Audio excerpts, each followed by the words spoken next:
bom dia a todos. Queria agradecer a presença de todo mundo nessa live. Quem fala aqui é Caio, eu sou coordenador de contabilidade da Subsecretaria de Planejamento e Orçamento aqui do Ministério e a convite da Setorial Contábil do Fundo Nacional de Saúde, a gente vai tentar passar essa nova etapa da FDRINF, da questão de escriturações acessórias, obrigações acessórias da escrituração fiscal das unidades. E vim aqui a convite dos colegas da setorial, e estou aqui junto com Fabrício e Douglas. Você já conhece. O Douglas é o coordenador da setorial contábil, o Fabrício é o substituto. Essa live a gente vai dar um panorama meio que inicial, incipiente, sobre a questão de paga do DR4010, que se trata das diárias, evolução de diárias, e do R4020, que é a escrituração básica da IN da Receita Federal 1234. Com isso, eu vou passar a palavra para o Douglas, coordenador de contabilidade do Fundo Nacional de Saúde.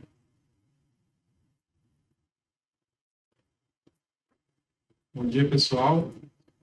Para aqueles que não me conhecem, me chamo Douglas, estou como coordenador de contabilidade do Fundo.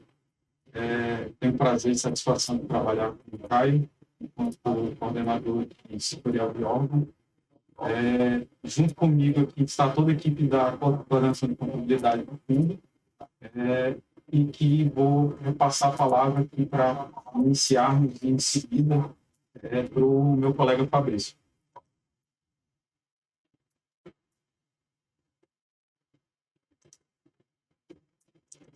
Bom dia, pessoal. Meu nome é Fabrício, eu sou substituto aqui da coordenação de contabilidade do Fundo Nacional de Saúde. E agora a gente vai começar essa live, né, para apresentar sobre a FDRINF, dos novos eventos de registro, né, de escrituração. E só alguns lembretes. Quem tiver alguma dúvida para perguntar para a gente, pode fazer no chat mesmo do Teams, que as meninas vão estar respondendo aqui, e se for o caso também a gente responde ao final. E também só para pedir para vocês tomarem cuidado para não ativar o microfone durante a live, para não interferir na nossa apresentação, tá certo? Agora volto para o Douglas para dar mais alguns avisos. Pessoal, só para lembrar alguns aspectos que merecem ser destacados. A gente, enquanto equipe de contabilidade do fundo, sendo a setorial de contábil de vocês, atuamos como parceria, em conjunto com as unidades gestoras. Nesse sentido, quero só salientar que as documentações que têm sido, porventura, encaminhadas para análise da equipe de contabilidade são de grande volume, então nem sempre a gente consegue dar vazão. Somos uma pequena equipe aqui, composta de 7 pessoas, e a gente tem mais de 84 Gs para fazer todo o suporte, todo o monitoramento. Então, infelizmente, a gente, por vezes, não consegue dar essa vazão. E, do mesmo modo que a análise da setorial contábil não substitui a própria análise do gestor financeiro, que, de fato, é o responsável aí pela análise, interpretação e aplicabilidade das normas e legislações. Tá? Outro ponto, os relatórios gerenciais que nós temos elaborado, eles têm um propósito de auxiliar vocês, mas não substituir a análise. Esse é um ponto que eu quero só frisar, porque a gente desenvolveu recentemente uma consulta já estruturada e tabulada. Vou apresentar para vocês logo em seguida. Então, essa consulta ela traz sinteticamente as execuções que vocês realizam, porém, cabe em vocês ainda assim fazer o estudo do que ali é apontado para fazer o registro, porque vou trazer uma frase que é a grande máxima de unidade gestora executora. Inclusive, quando eu ingressei, eu já estive, né?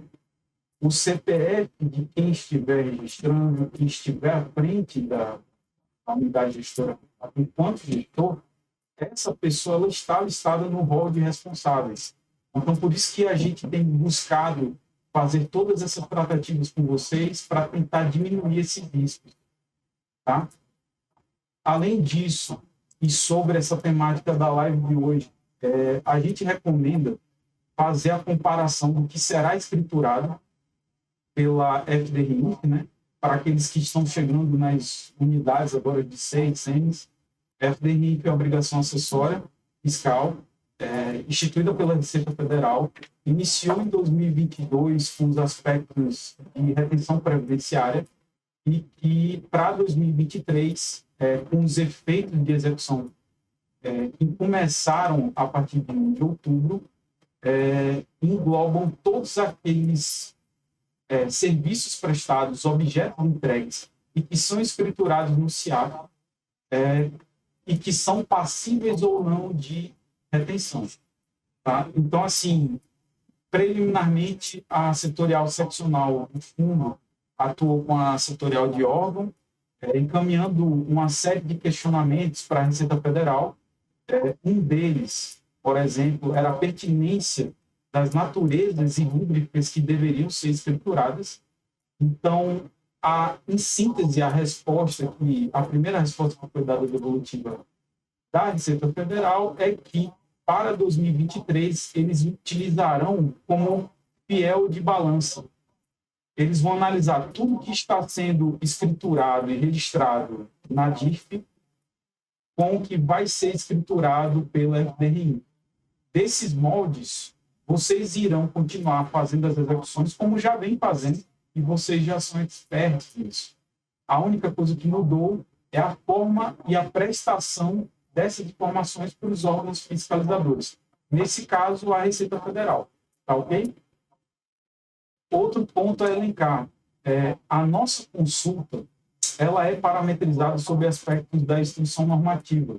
Então, a gente não consegue adentrar sobre peculiaridades, individualidades de cada unidade com base nas suas características de execuções, porque determinada unidade no distrito sanitário tem alguns tipos de contrato em maior quantidade, as superintendências têm outros tipos, os institutos, os hospitais federais já têm outro tipo de execução, vocês vão perceber brevemente quando for apresentando aqui.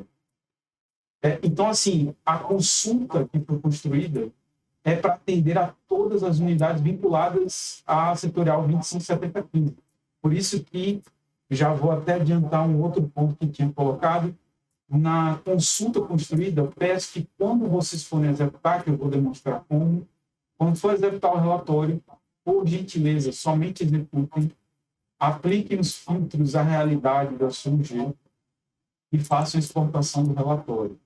Não busquem editar o relatório e salvar, porque isso termina prejudicando os colegas e a construção dos atributos do TG não é relativamente fácil, ela é um pouquinho trabalhosa.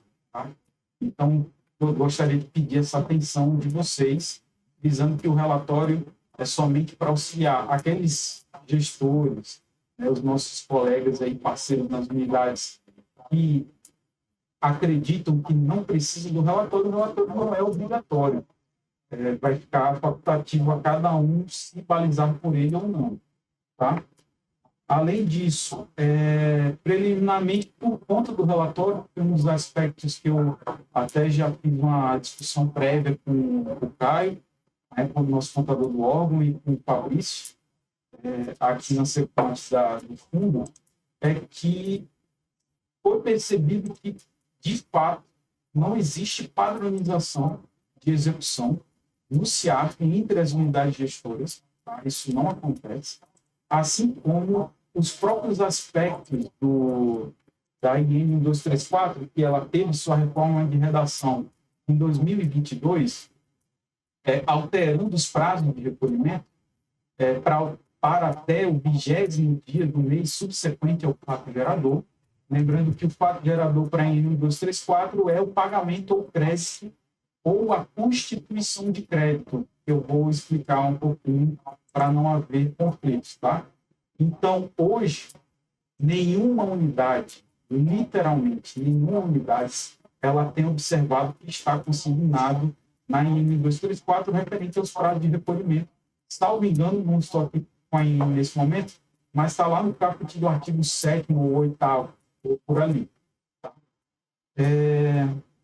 Por fim, o Fabrício já adiantou. Qualquer questionamento, por gentileza, coloque no chat.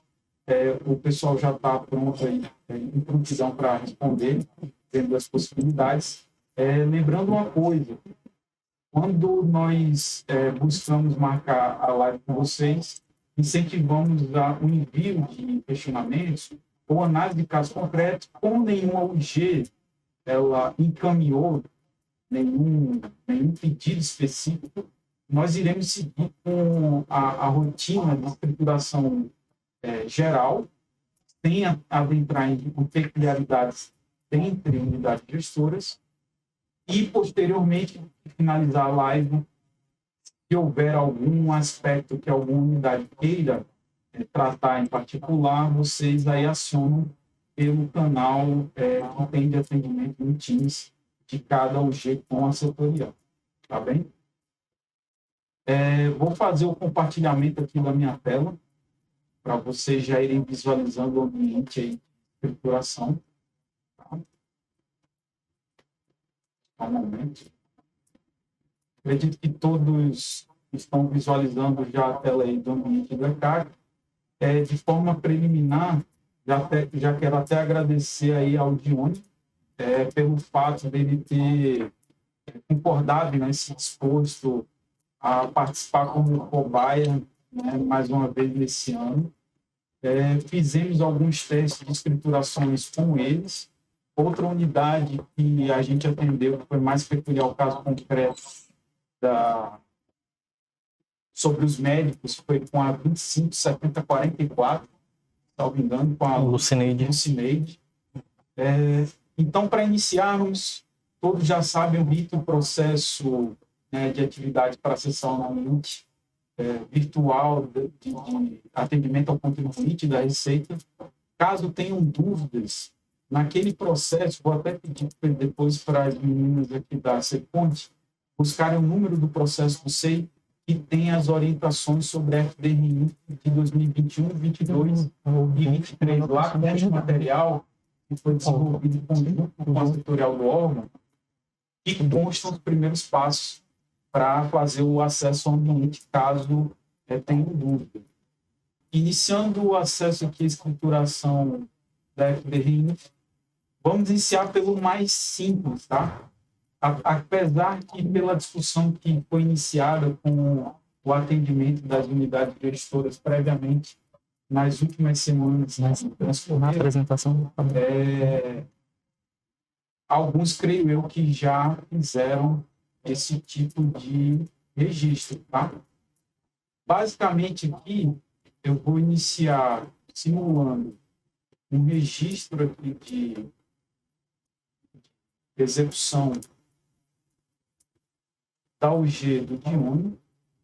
No primeiro período de apuração, de novo, a série R4000 ela é distinta da série R2000. Em quais termos? Em relação a reconhecimento do fato gerador. Sobre a prestação das informações e o vencimento para o recolhimento do tributo, ambas possuem os mesmos critérios, tá?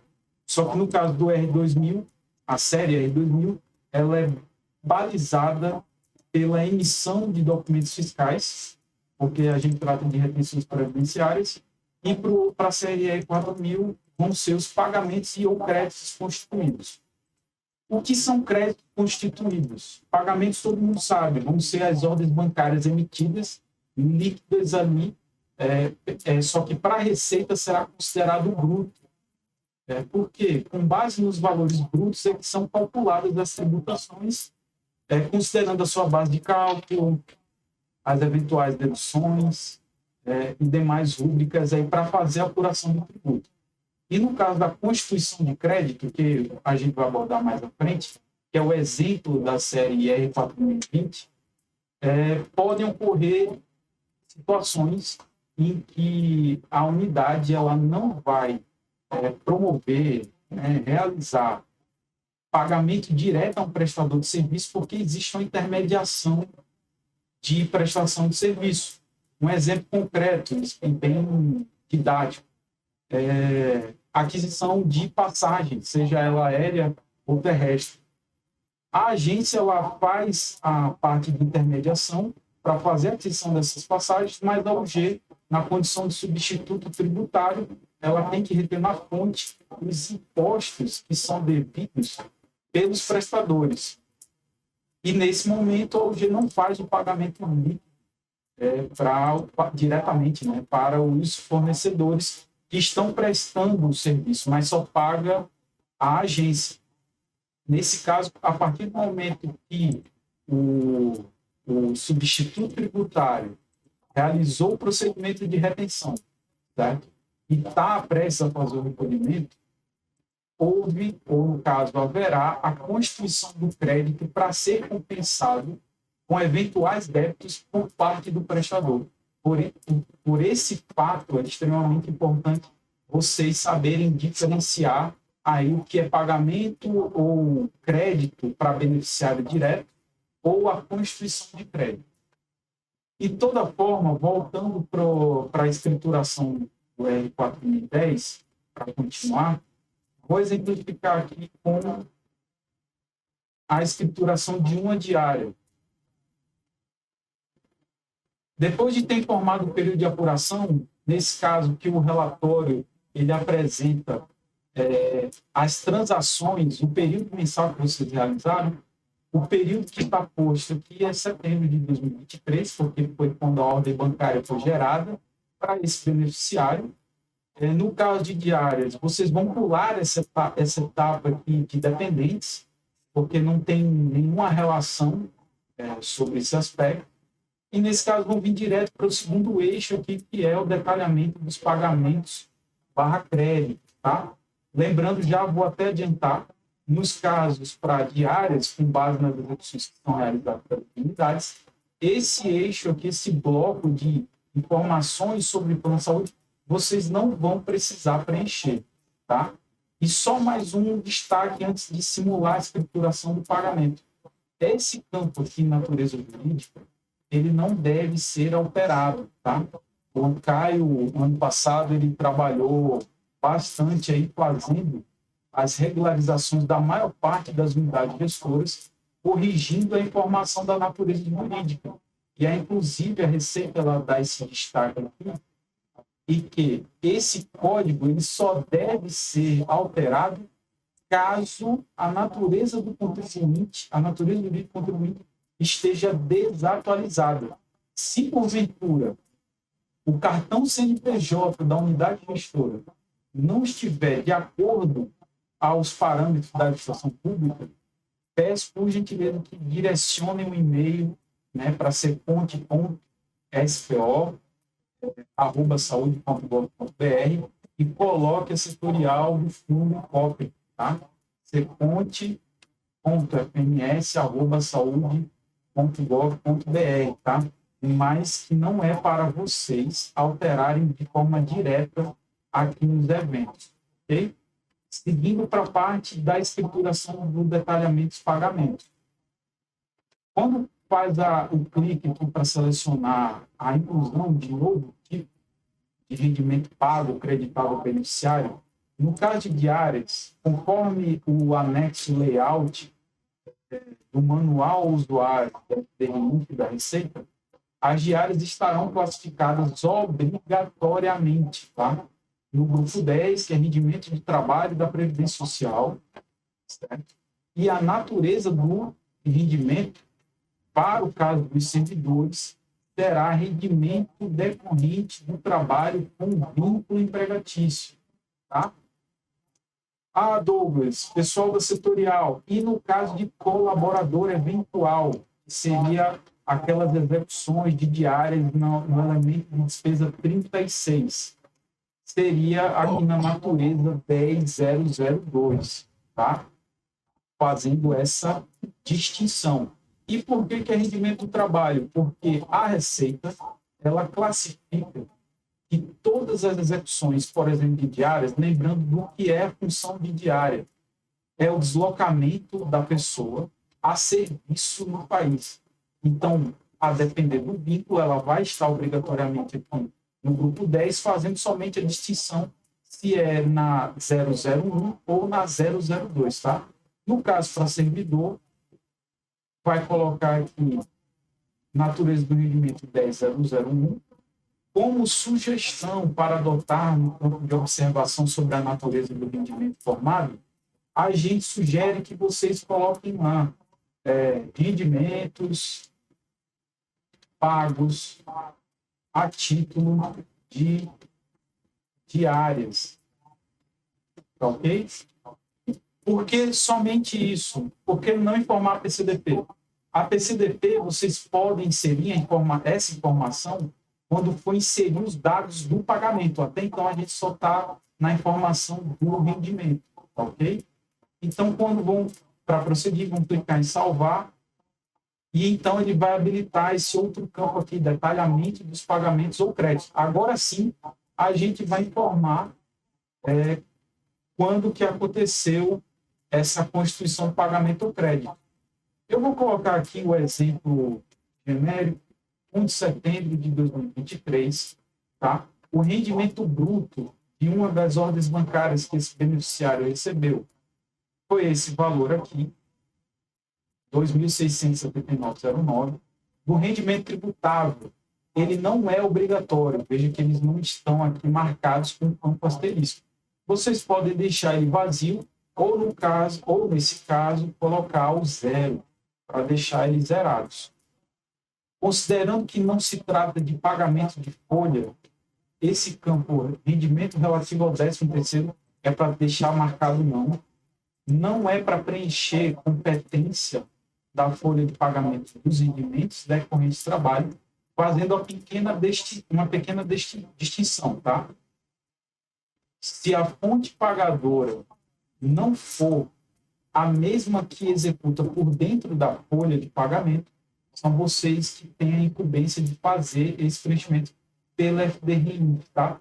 Em outras palavras, de forma bem sintética, se você prestava ou presta informação de pagamentos de diárias por meio da DIRF, presume-se que nas execuções subsequentes vocês estarão obrigados a informar a FDRI. Continuando aqui, pagamento oriundo de decisão judicial. Não precisa selecionar ou pagar nada. Tá? A mesma coisa, rendimento recebido acumuladamente. Não é para fazer indicativo aqui de fundo, ou clube de investimento, sociedade e conta de participação. Vai deixar aqui Brasil. Agora aqui sim, que seria interessante copiar, eu sugiro copiar o que consta no corpo da ordem bancária, que vai estar lá, PGTO, referente, PCDP, número tal, de 2023, etc. Tá? Então, eu sugiro vocês copiarem na íntegra o que vai constar na ordem bancária. E assim, subsequentemente, salvar. Uma vez feito esse salvamento, vocês agora têm que identificar a rúbrica desse pagamento. Nesse caso, diários, como todos bem sabem, são isentos de tributação. Então, nessa segunda linha aqui, vocês vão incluir novo, e aí vão informar o tipo 2, que é diárias da viagem. Tá? E o valor da parcela isenta será o mesmo valor do que foi pago para o servidor em viagem. Tá? Feito isso aqui, já está basicamente pronto a primeira escrituração, considerando somente um pagamento para esse beneficiário no mês de setembro. Agora, vem outras hipóteses, que é a grande realidade de algumas unidades gestoras, como, por exemplo, os de 6, que vários servidores viajam mais de uma vez durante o mês em curso, né, que está no período de apuração. Vai ter que empilhar os pagamentos dentro da mesma natureza de rendimento, tá? Por que não é para incluir nova? Porque a mesma natureza ela vai se manter. E se vocês tentarem incluir, vai apresentar uma mensagem de crítica, não lembro agora o número da mensagem, mas é MS 1070 alguma coisa, salvo engano, que é criticando que não pode haver dupla informação sobre natureza de rendimento. Se for, vocês só vão empilhar. Tem mais um pagamento para esse camarada. Vai começar aqui de novo. Vamos supor que ele recebeu esse valor aqui de hoje. Não, hoje não, que é outubro. Colocar aqui dia 28 de setembro de 2023. Rendimento bruto. O valor pago na ordem bancária. Vou colocar 0 aqui tributável. 0 do valor do imposto de renda retido na fonte. Não vou alterar 13º, não vou informar folha de pagamento e nem decisão judicial ou rendimento recebido acumuladamente. E aqui seria a mesma coisa. Pagamento referente a PCDT, número tal de 2023 e o texto padrão que vem carregado aí do sistema SCDP, ok? Quando vocês salvarem, percebam que o próprio sistema aqui, ele já empilhou um segundo pagamento. E aí que nesse caso só está faltando fazer a qualificação dele, que é a mesma coisa que foi feito lá no primeiro. A identificação de rendimento isento como tipo 2, que é de áreas de passagem, inserir o mesmo valor lá que está com o pagamento, que ele é isento em sua totalidade. Feito isso, nesse exemplo aqui, com um duplo pagamento dentro do mesmo período, só iria vir aqui, ou vocês podem salvar o rascunho para continuar a edição depois, ou podem concluir e enviar que ele vai gerar o evento de entrega para esse beneficiário informado, tá? E posteriormente, quando for finalizar o período de apuração, aí vocês têm que fazer o fechamento da unidade, ok? Pontos e considerações, tá? Em caso de devolução de diárias, tá ok?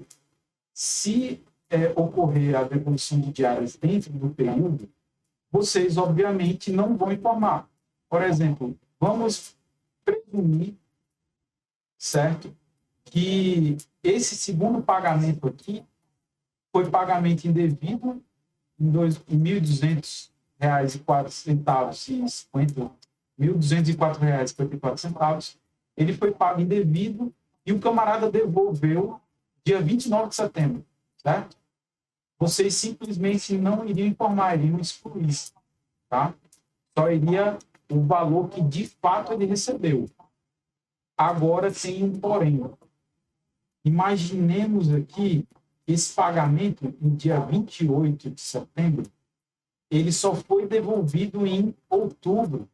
O que fazer? Vai ter que acessar o período de apuração referente a 09/2023 e fazer a exclusão e reenviar o evento desse contribuinte, para que não fique constando na base da Receita Federal que ele recebeu valores que, na realidade, ele devolveu. Ok? Então, só seguindo a pauta aqui, depois dessas exemplificações de pagamentos de diárias, vamos aqui para o exemplo de pagamento para médicos. Isso daqui eu vou chamar a atenção do pessoal dos de 6, ok? E, do nosso conhecimento, é sabido que a maioria das UGEs, todas, na realidade, tem médicos aí vinculados ao programa PMM, né? Programa Mais Médicos, e que, nesse caso, a CESAI articulou no âmbito aqui do Ministério para que as próprias unidades fizessem o pagamento aí dos auxílios moradias e auxílio alimentação, tá? A premissa vai ser a mesma, vai clicar aqui informando o período de apuração, setembro. Além disso, vai repetir aqui o CNPJ da fonte pagadora e do beneficiário. Eu vou usar esse mesmo beneficiário somente como exemplo. Mesma situação, campo dependentes, vocês vão deixar aqui vazio e vão direto para o detalhamento de crédito, pagamentos e crédito. Aqui tem um detalhe, tá, pessoal? E os de 6 precisam conversar com a CESAI para a definição da caracterização da rúbrica. O pagamento de auxílio alimentação, via de regra, se estivesse vinculado à folha de pagamento, deveria ser informado pelo e-social. Fato esse deve, eu acredito que deva, né, merece uma atenção para ser discutido com a CESAI antes de finalizar o exercício, tá? Mas, de qualquer forma, pelo menos para agora, para não receberem autos de infração pela Receita Federal por conta de omissão de declaração, vocês podem informar aqui no grupo 10 a natureza do rendimento, que aí também vai depender da definição com a CESAI, se será informado conforme o cadastro do profissional, se será no 10.002, tem vínculo empregatício, ou se será pelo 10.001, tá? Vou partir da premissa que no cadastro dos médicos estejam como bolsistas e que não possuam vínculo, tá ok? Porque até me recordo que a maioria dos médicos vinculados ao programa, eles são bolsistas, porém existem alguns de 6 que pagam essas rúbricas e os médicos possuem carteira assinada, então tem que ter atenção nisso aí. Seguindo aqui, mesma circunstância, rendimentos pagos para médico, residente ou bolsista, enfim, tá ok? E detalhe, essa natureza de rendimento, ela servirá somente para os casos de auxílio alimentação, tá? Porque a CESAI também, eu percebi, olhando as execuções das unidades, que elas tratam, umas unidades chamam de ajuda de custo, outras unidades chamam de ajuda de custo, mas que especificam que é uma composição dupla de rúbrica, chamam ajuda de custo a soma do auxílio moradia com auxílio alimentação. Então, inclusive, a caracterização dessa rúbrica precisa ser definida com o nível central, ok? Então, seguindo aqui, iria salvar para informar o detalhe do pagamento, certo? Vou colocar aqui também um de setembro de 2023, tá? Vou colocar aqui o rendimento que eu sei que é pago pela maioria dos de 6, salvo engano, uns que eu vi que eram R$ 1.100 de auxílio alimentação. E aí o mesmo parâmetro que é para preenchimento, no caso aí do auxílio alimentação, é o mesmo parâmetro da diária segue. Só vai informar o rendimento bruto, 0 tributado, 0 retido na fonte. E vai salvar. E na qualificação do pagamento vai incluir aqui os valores isentos. E no tipo de isenção, percebam o problema. Não possui rúbrica de auxílio alimentação. Então, o que é que vocês deverão ter que buscar? Vão ter que informar 99, que é o tipo de isenção, outros, e especificar a descrição como sendo auxílio alimentação. E salvar. Ok? E o valor da parcela isenta. 1.100. Perfeito. Salvei. Informei aqui os rendimentos pagos, só um pedaço, né, aos médicos em relação ao auxílio alimentação. E o auxílio moradia agora, se for fazer a distinção por rúbrica, né, eu vou incluir outro pagamento, só que nesse caso, a natureza do rendimento não vai ser esse aqui de decorrente de trabalho sem vínculo. Eu vou incluir uma nova, vou informar grupo 10, e a natureza do rendimento eu vou informar 10.009, tá? Aí, de novo, rendimentos pagos para médico, residente, bolsista. Ok? Vai clicar em salvar e vamos qualificar o pagamento fazendo a inclusão dele. Vou colocar a mesma data, 1 de setembro de 2023, e, salvo engano, o auxílio moradia é R$ 1.650 que as unidades pagam. Então, mesma situação, informou o rendimento bruto, zero tributável, zero retido na fonte, e aqui iria colocar, né, pagamento realizado para médico, residente,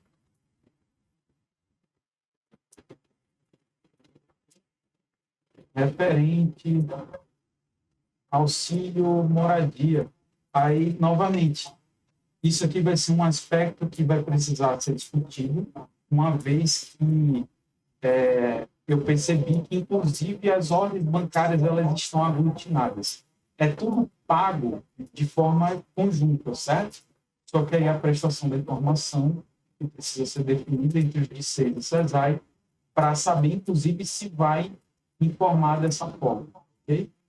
Clicando em salvar, vocês vão informar os valores isentos de tributação no link incluir novo. E no tipo de isenção, vocês vão informar aqui o tipo 10, auxílio moradia, e repetir o valor que foi pago aí para o médico, para o profissional, como auxílio moradia. E aqui estamos com as duas naturezas de rendimento informadas, no caso dos médicos aí de 6, tanto o auxílio alimentação quanto auxílio moradia. Tá ok? Ainda sobre os aspectos do R4010, teremos alguns casos de algumas unidades que possuem contratos de locação de imóveis, tá? Mesma circunstância, pessoal, vai vir aqui nesse segundo bloco, detalhamento de pagamento de entrega. Só que aí o grupo do rendimento ele vai mudar, tá? É o grupo 13, rendimento de direitos e royalties, ou royalties, como preferir. Nesse caso... Parece que está mudo. Está mudo? Poxa, tem muita pessoa que parou, não? A natureza do rendimento aqui que vocês vão informar será do grupo 13 e da 13002, tá? Rendimento de aluguéis, locação, sublocação. E aqui vocês iriam novamente colocar rendimento pagos a título de locação de imóvel. Ok? Salvar. E aí, posteriormente, aqui vem um aspecto. Porque ficou mudo. Aí eles pediram para voltar ao início dessa explicação. Até qual parte? Pede para eles colocar no chat aí onde que parou de funcionar.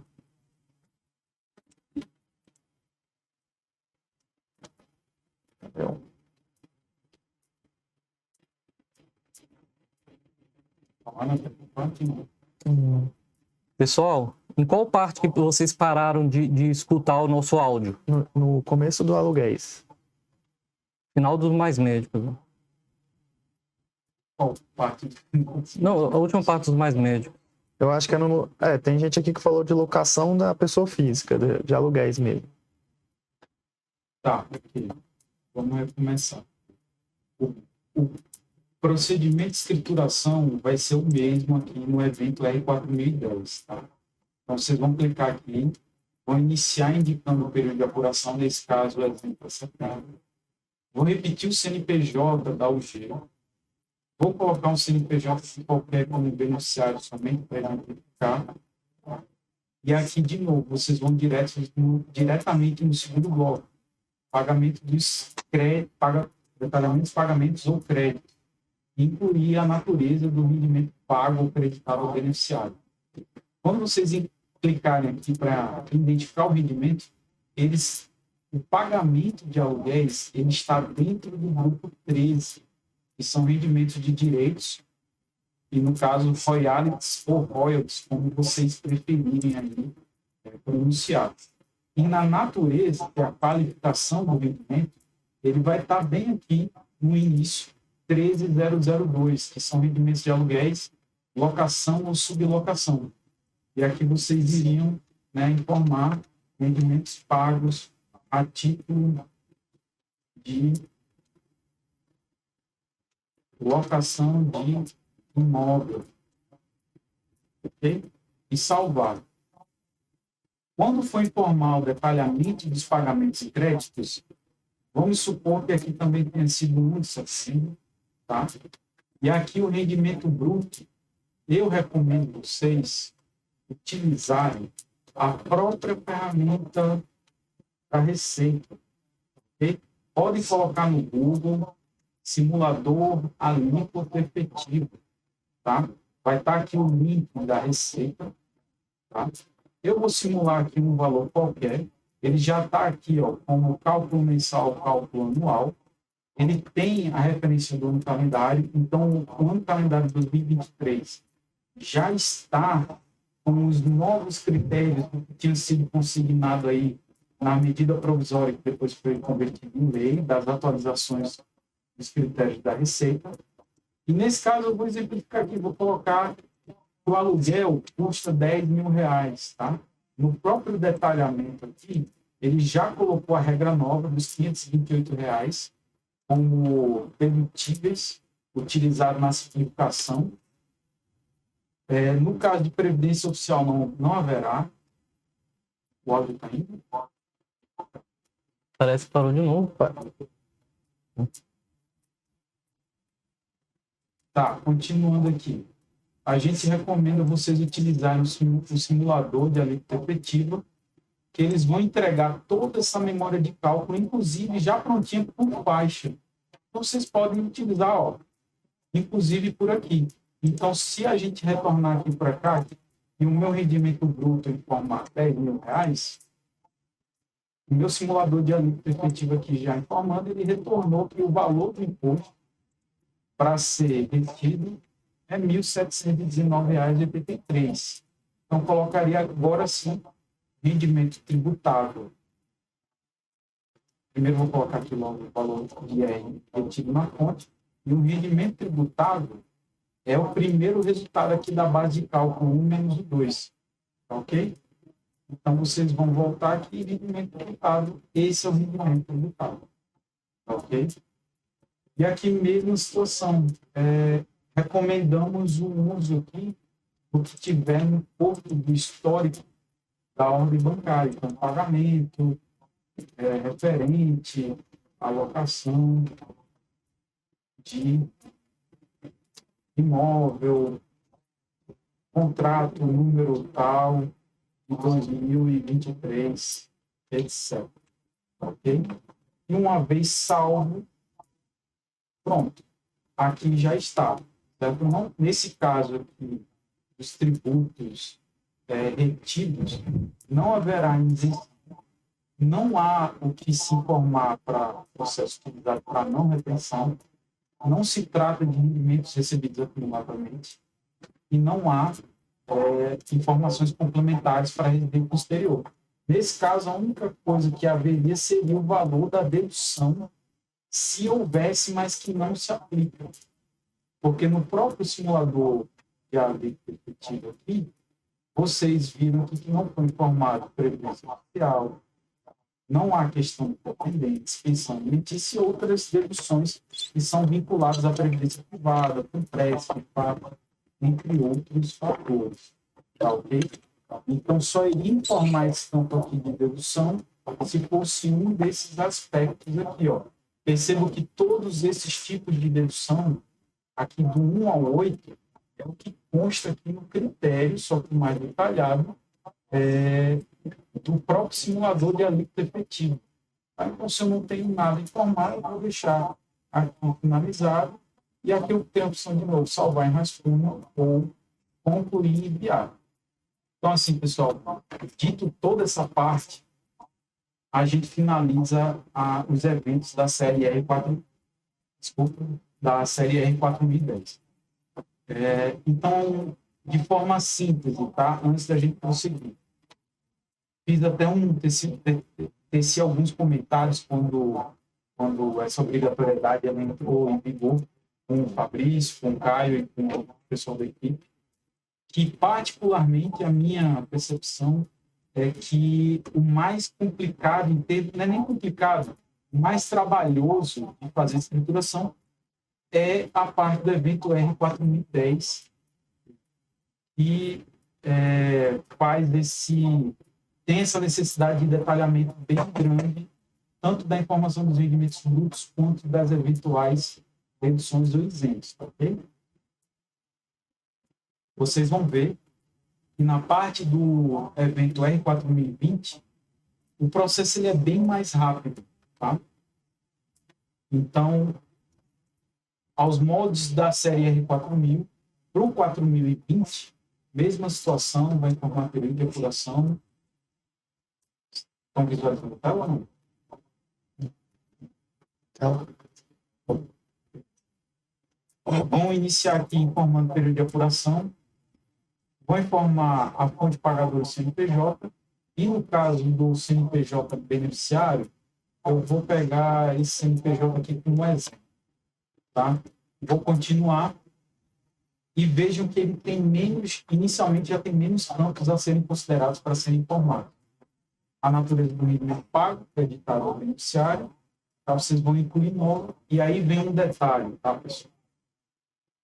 Tudo que as UGEs forem escriturar, informar, tudo, literalmente tudo, com raríssimas exceções, vai ser pelo grupo 17, tá? Porque é tudo que é tributado pela IN 1234. Então, faço o DDF 001, vai ser informado por aqui. Ano que vem vai ser pelo DDF 025, vai ser por inclusão de agregação aos moldes do que o INSS hoje já é praticado. No caso de imposto de renda sobre pessoa física, né? Que é o DDF 002, vai ser o DDF 009. Eu esqueci de comentar esse detalhe lá no evento R4010, tá? Mas vocês vão informar aqui grupo 17, e aqui tem um detalhe. Tudo que está lá no anexo da IN 1234, o plano de atividades e objetos entregues, aqui ela está escondida e detalhada e não mais aglutinada em blocos. Por exemplo, vocês se lembram que o código 6147 ele abarcava alimentação, energia elétrica, serviços prestados com materiais, construção civil por empreitada, por emprego de materiais. Então, basicamente, isso aqui eu já me lembro que era do código 6147, salvo engano, lá no anexo da IN 1234, só que agora eles estão especificados. Então, vocês só vão ter que ter o detalhe de qualificar qual é o objeto ou prestação de serviço, ok? Partindo da premissa que seja alimentação, por exemplo, vocês vão colocar aqui de novo rendimentos pagos, referente, por exemplo, contratos, número tal, de 2023, de fornecimento de alimentação, ok? Feito isso aqui, vai bastar salvar e agora incluir o detalhamento dos pagamentos de crédito, tá? O que a gente chama a atenção aqui? A IN 1234 ela tem como premissa a aplicação da alíquota agregada, tá, pessoal? Então, esses campos em que os tributos estão informados separadamente, vocês não devem informá-los, exceto na condição do artigo 36 da IN 1234, que é quando um dos tributos ele não é retido e que, nesse caso, vocês precisariam fazer o destaque por tributo, tá? Mas a via de regra é que, se você está fazendo a retenção e recolhimento com base, por exemplo, no Código de Receita 6147, você está fazendo a retenção com base agregada e alíquota agregada, que vão ser os 4 tributos majorados das suas alíquotas pela base de cálculo. Por exemplo, deixa eu ver se tem uma calculadora. Tem. Por exemplo, até título de curiosidade para aqueles que talvez não saibam. Na IN 1234, por exemplo, imposto de renda. Todos sabem que o imposto de renda possui a alíquota de 15% sobre o serviço prestado, certo? Pelo critério de presunção, a base de cálculo mínima é de 8%. Então, 15% vezes 8% vai dar um total de 1,2%. Se vocês analisarem a coluna do imposto de renda do Código 6147, vai estar essa alíquota aqui lá, informada e prestada no anexo 1 da Receita. Outro exemplo que a gente pode colocar aqui seria, por exemplo, 15% vezes a base de cálculo presumida de 32 da prestação de serviço. A alíquota agregada ela vai resultar em 4,8%, que é o que vocês podem perceber, por exemplo, no Código de Receita 6190, na coluna do imposto de renda. Então, isso é para vocês verem a importância do conhecimento aí prévio, e tudo que vocês estiverem retendo com os códigos que estão aplicados no anexo da IN são agregados. A exceção, como já dito, vai ser o que está consignado no artigo 36 da IN, que é o caso que está ocorrendo bastante com as unidades, que é agora os Correios, né? Correto?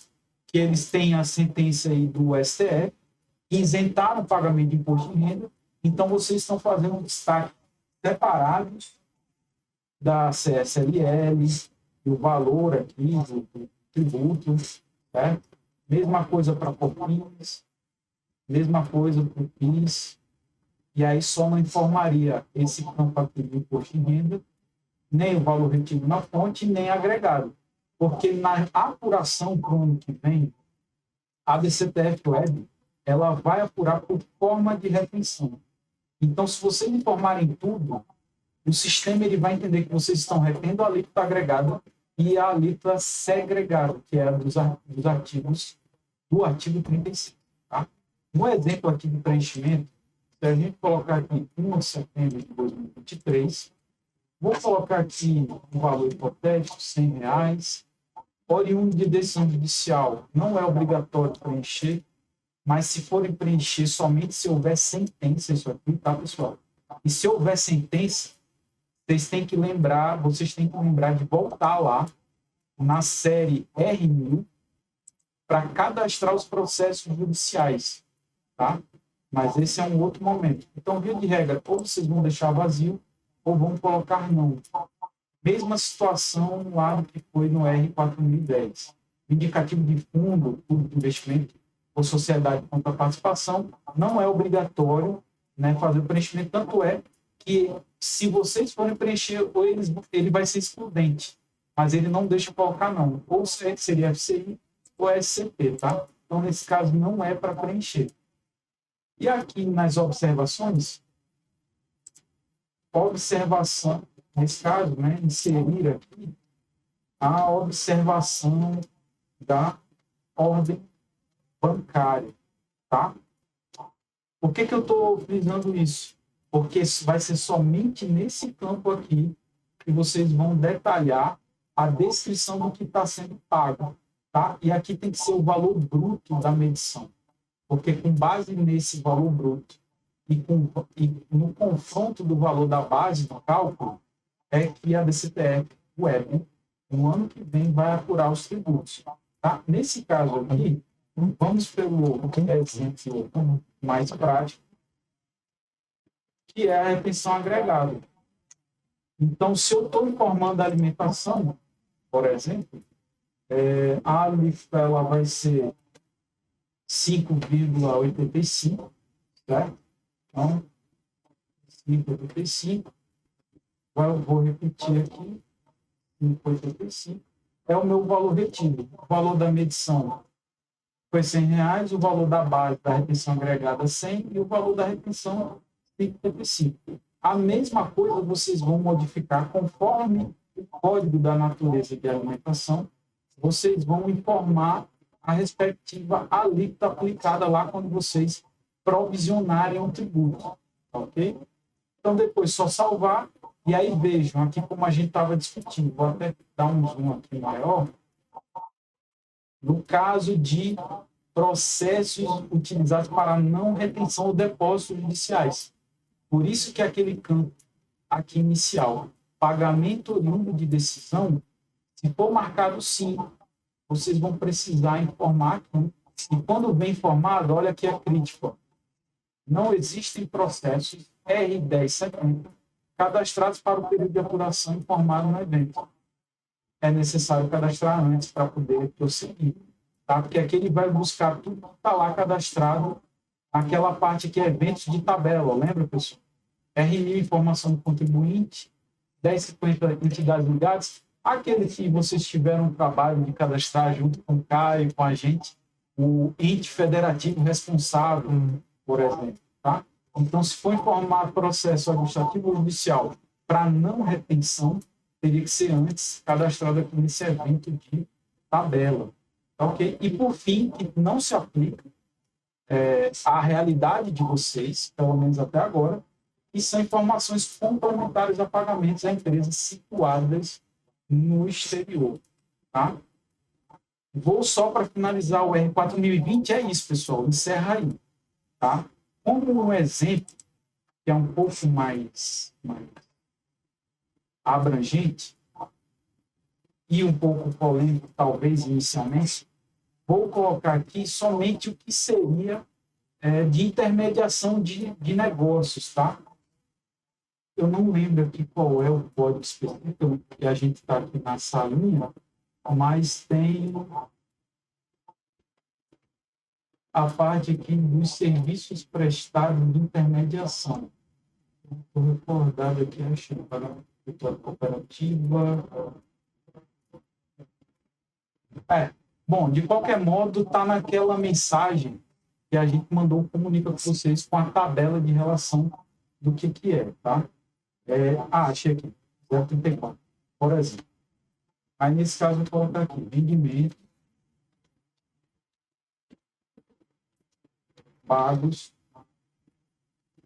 Vou colocar aqui, nesse caso, para a agência intermediadora, tá?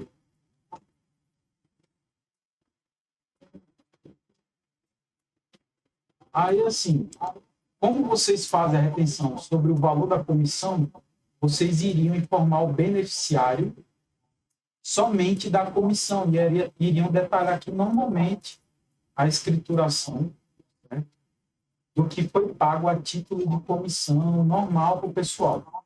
Isso é uma coisa. Douglas, e no caso da própria prestadora de serviço? Mesmo vocês não tendo pago, mas como vocês constituíram crédito passíveis de compensação por débito perante a Receita, as prestadoras, como por exemplo a Latam, a Gol, vocês serão obrigados a informar, então viriam da mesma forma que, por exemplo, passagens 6175, certo? Cadê aqui a passagens?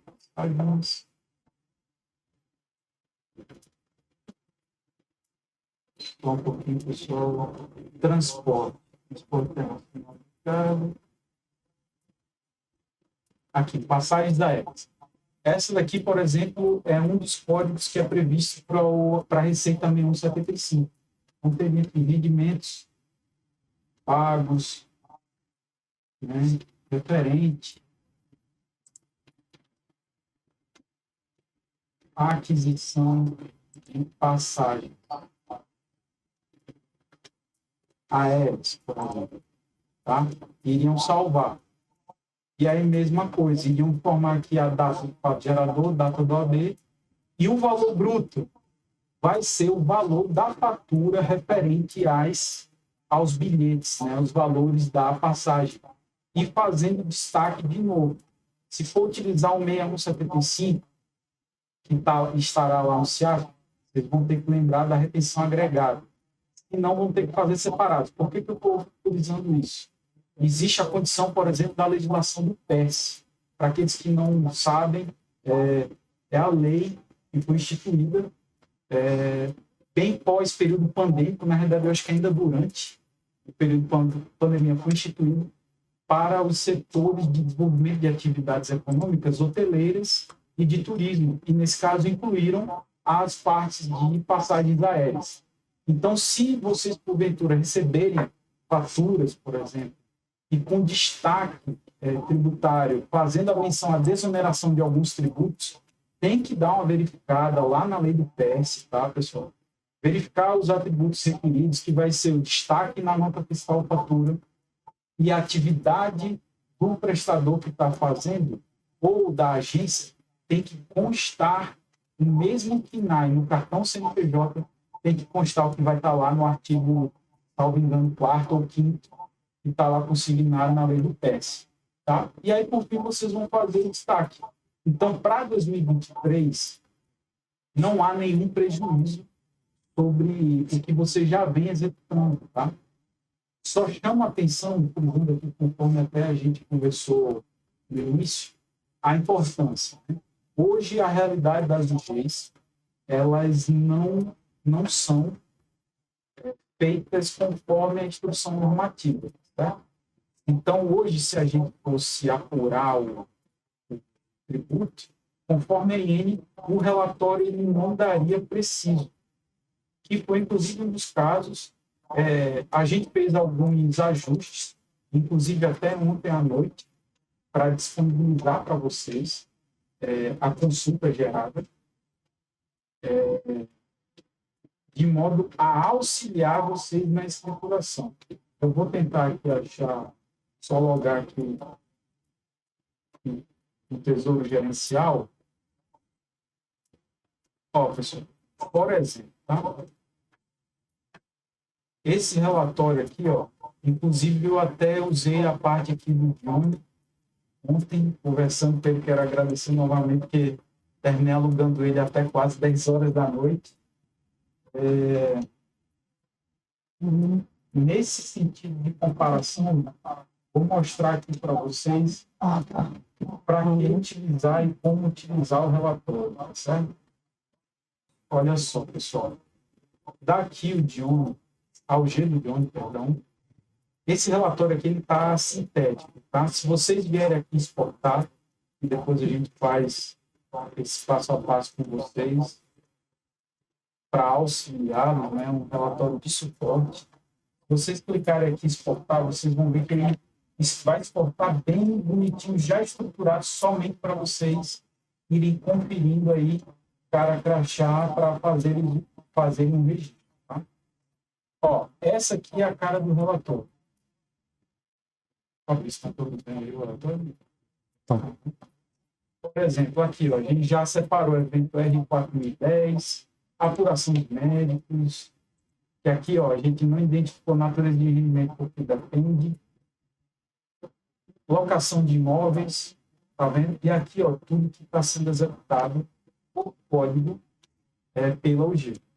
Por que eu frisei que o relatório ele foi estruturado pensando em todas as UGs e não o G específico? Por exemplo, eu sei que o G do Johnny não retém esses códigos aqui. Se clicar, vocês vão ver que o relatório vai retornar vazio. Tá? Então, vejam que a capilaridade de execução de todas as unidades são bem distintas. Entretanto, se a gente olhar aqui em 6190, ó, tudo aqui foi executado até o momento, até em setembro, que estaria passível para a UG 257038 ela fazer a escrituração. Certo? Aí, detalhe, aqui a gente, de novo, diz que a gente está trabalhando com fatos gerados do passado, que não vai ser a realidade para 2024. na realidade para 2024, que vocês vão fazer a apropriação da despesa, né, fazendo o registro da liquidação, podem fazer o destaque do provisionamento do passivo tributário com a situação, seja DDF 009 para a pessoa física ou 025 para a pessoa jurídica, e vocês não vão precisar preencher o pré-doc, ao menos não no início, e vão fazer o pagamento do fornecedor, porque somente esse será o fato gerador para fazer a escrituração fiscal e gerar o DARF, porque sem isso vocês não conseguirão, ano que vem, recolher os tributos. Tá? Daí 1, 2, 3, 4. Então, se vocês não atentarem, até mesmo para já conversarem com gestores de contrato, ordenadores de despesa, sobre a readequação de fluxo para o ano que vem, pode ter penalidade aí na parte da execução, vocês terem uma certa dificuldade, pelo menos no início. Tá? Então, por exemplo, aqui ó, já está no primeiro relatório, a gente colocou aqui, ó, deixa eu voltar, primeiro devolução de diária, para saber o que foi devolvido. Se eu tirar essa sensação da devolução, está aqui. O total que foi devolvido foram 2 DDs, e a 70,33. Uma em abril e outra em junho. Tá? Nesse sentido, a apuração ela está constando tudo que foi pago, aqui como crédito, e os valores, assim como as eventuais devoluções, já compensando, ó, como por exemplo aqui em junho, esse camarada aqui, ó, que foi uma das devoluções que o Johnny fez lá na conta de GRUs a regularizar, né? A 28.691.3601. 01 LB, né? O quê? Irregularizações 01. 01. Então, quando o Johnny regularizou lá por DD, recompôs o empenho. Esse valor aqui, ó, veja que tinha sido pago, mas foi pago indevido e foi devolvido. E tudo certo. Nesse caso, quando a gente vai analisar o valor total do que foi executado até agosto, que é o que está constando no ator aqui, por isso que, assim, a gente vai disponibilizar esse relatório para vocês consultarem e compararem, tá? Esse é o intuito segundo a Receita. Vocês estão vendo ali no campo, vou tentar dar um zoom aqui, que é o relatório dinâmico, aí demora um pouquinho. Vocês estão enxergando aqui na parte inferior direita, o valor informado aqui, apurado pela planilha, está R$ 312.029,24, tá?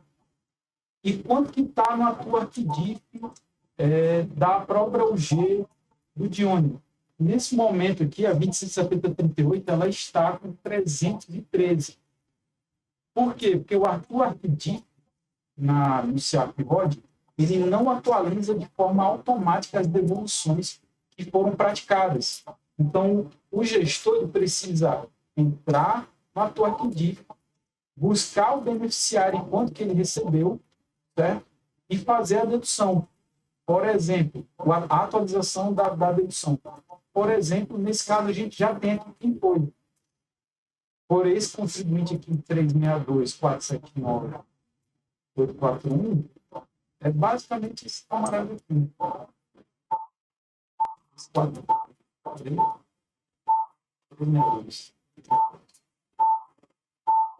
É esse camarada aqui. Vejam que no atual arquidif, ele está informado aqui que ele recebeu até agosto R$ 29.728,46. E se a gente for identificá-lo aqui na relação de apuração,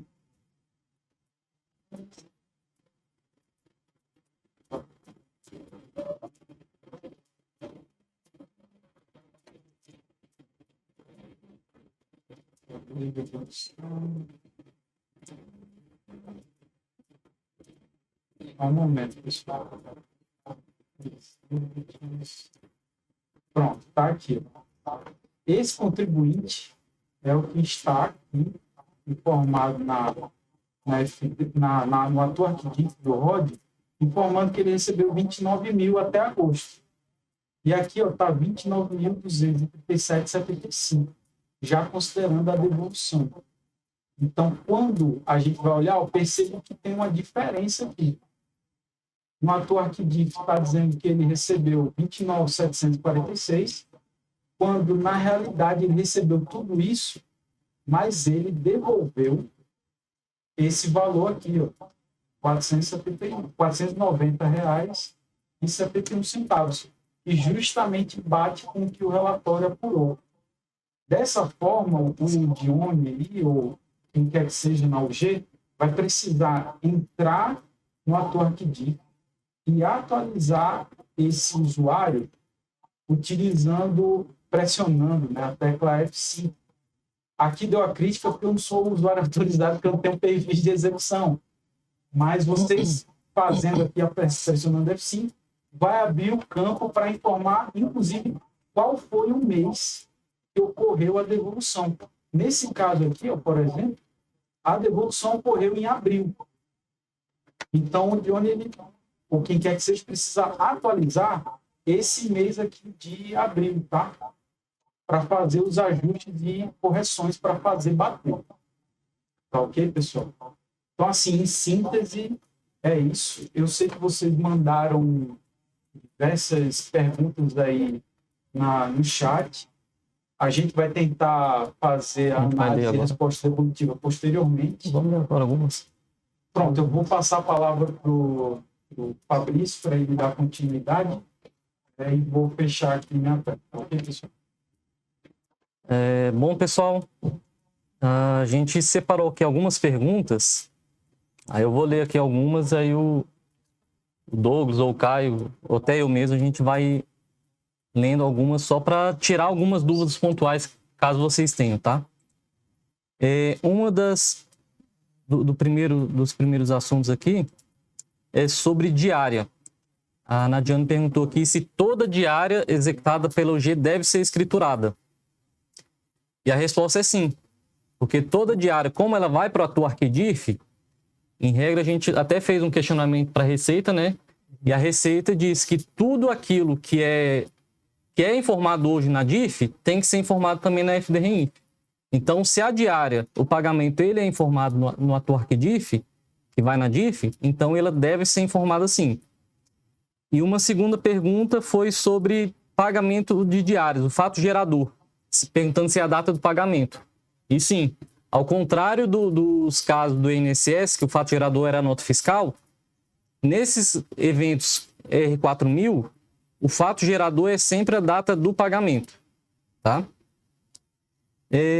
Douglas, tem outras perguntas aqui também sobre auxílio funeral. Precisa escriturar?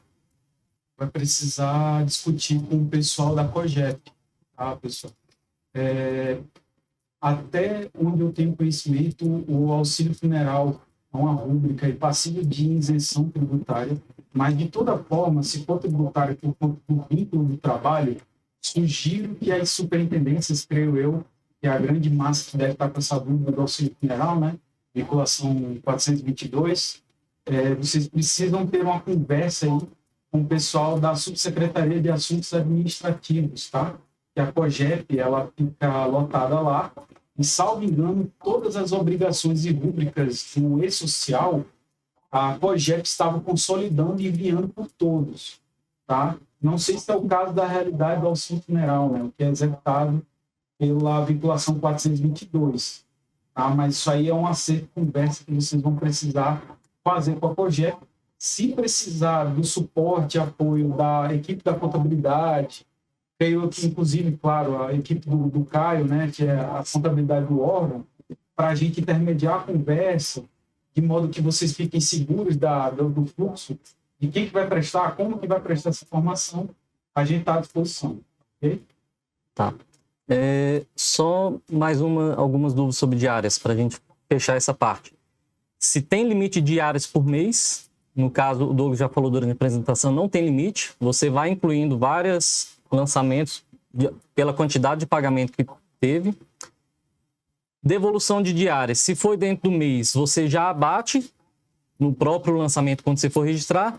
Agora, se você pagou no início do ano e só teve a devolução agora, no final do ano, tem que voltar na FD daquele mês que teve o fato gerador, que teve o pagamento, e fazer o ajuste lá. fazer a retificação.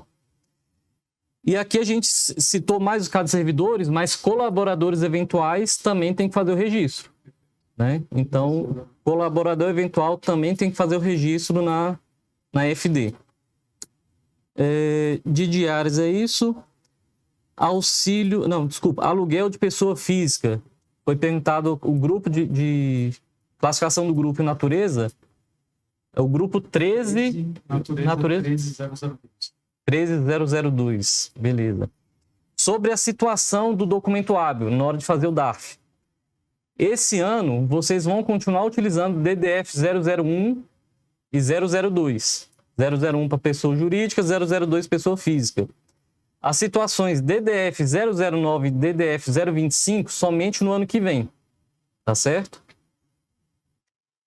Auxílio funeral já foi. Aqui perguntou, estou lançando como 8850 as passagens com isenção. Isso aí desses casos da lei do PERSE, né? Vai ter que revisar a escrituração. É. Porque se existe algum tipo de isenção, pessoal, não é para ser aplicado a codificação da natureza da receita do tributo.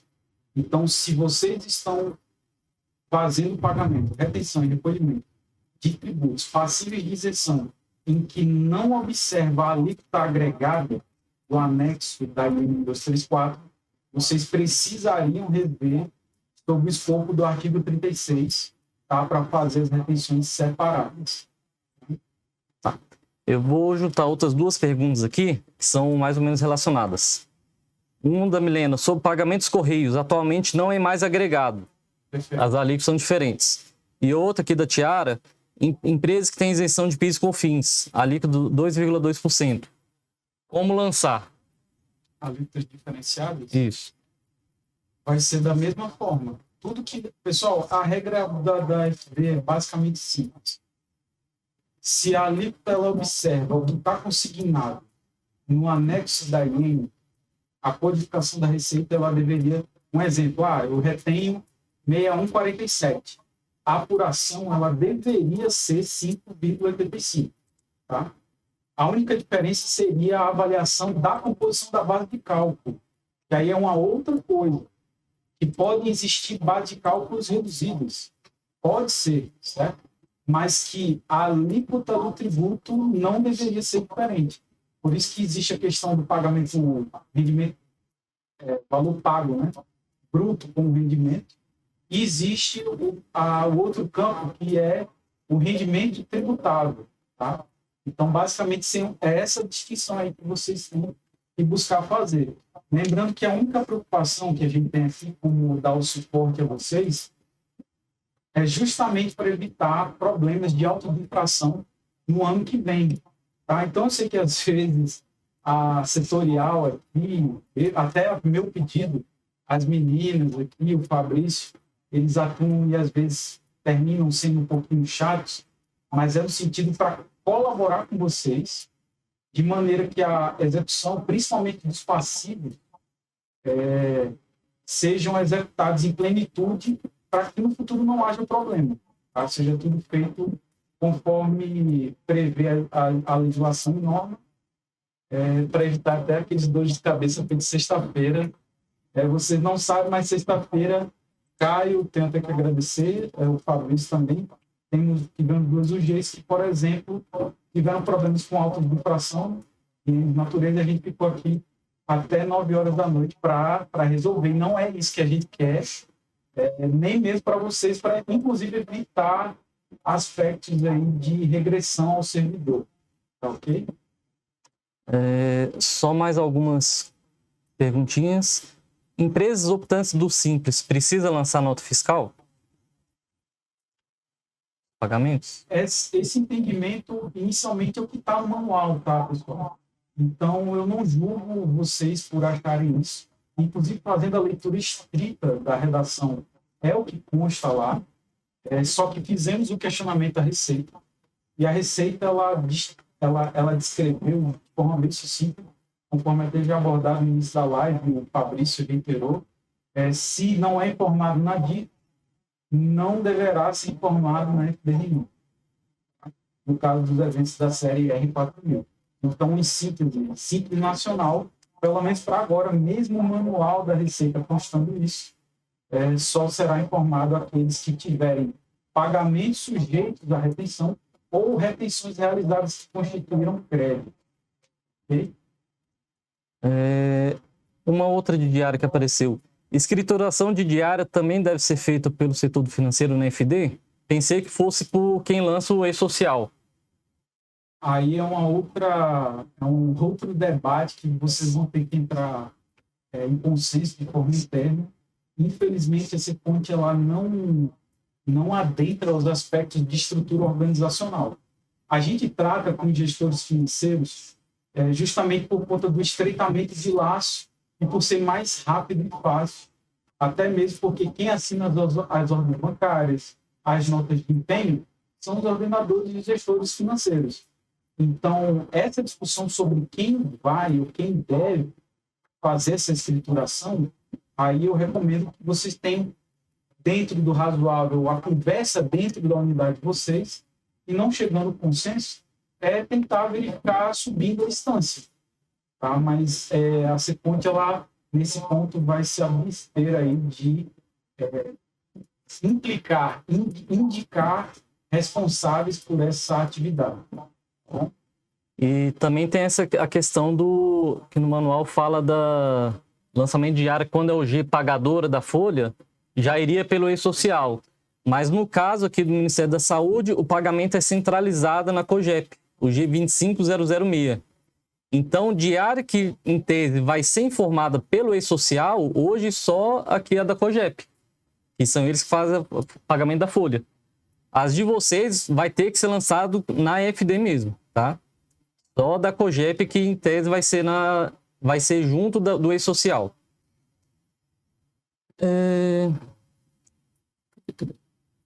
Gostaria de saber se houve alguma mudança no evento R1000 e quantos aos fechamentos temos que fazer, apenas um ou os dois? A quantidade de fechamentos vai ficar a critérios da estruturação da UG, tá? Eu até comentei isso com o pessoal da equipe ontem. Eu não vejo motivo, de certa forma, para o desespero. Vou até utilizar essa palavra, não sei se é apropriado, mas eu não vejo motivo para desespero para as unidades estarem correndo para escriturar esses eventos. O mais importante, é vocês fazerem dentro do prazo. Agora, por que eu estou frisando isso? Se todo fato gerador que for incorrido da série aí do evento R4000 for sendo escriturado, dá para fazer o recolhimento conforme vai escriturando e transmitindo. Só que aí vocês vão ter que avaliar a atividade de vocês, eventuais devoluções, por exemplo, no caso de diários, do que ocorrer no mês, para poder ficar gerando a FDRI e transmitir a DCTF Web. E no caso de recolhimento de tributo, a mesma coisa. Então, assim, quantas vezes pode fechar? Quantas vezes você puder abrir e encerrar o fechamento de evento. Então, eu vou dizer que aí, rapaz, se vocês tiverem a disponibilidade de passar o dia no ECAC, vai ser o dia todo fechando e reabrindo o evento. Então, é bem relativo isso aí, tá? Lembrando que, para esse ano, os recolhimentos de DARF continuam da forma tradicional, lá no GERCOMP, né? Só a partir do ano que vem que vai fazer o recolhimento pelo INCAGREG. Então, por enquanto, esse ano vai continuar do jeito tradicional do GERCOMP. Outra dúvida sobre a retenção de impostos federais, acabei de responder. Pelo INCAGREG, só a partir de 2024, mas a informação da FDRINF desde já, daquilo que foi pago a partir de setembro.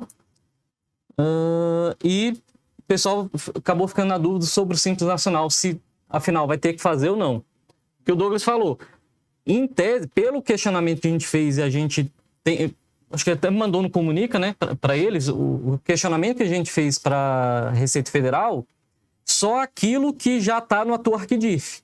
Como pagamentos do Simples hoje não é informado no atual ArcDIF, então também, pela resposta da Receita, não precisa informar no FDRINF. É claro que até o final do ano pode ser que a Receita traga algum novo posicionamento sobre isso. E se tiver alguma coisa, a gente vai passar para vocês também, tá certo? Eu acho que não tem mais perguntas, mas se tiver alguma pergunta, vocês podem fazer nesse mesmo chat, que vai ficar aberto para vocês, tá?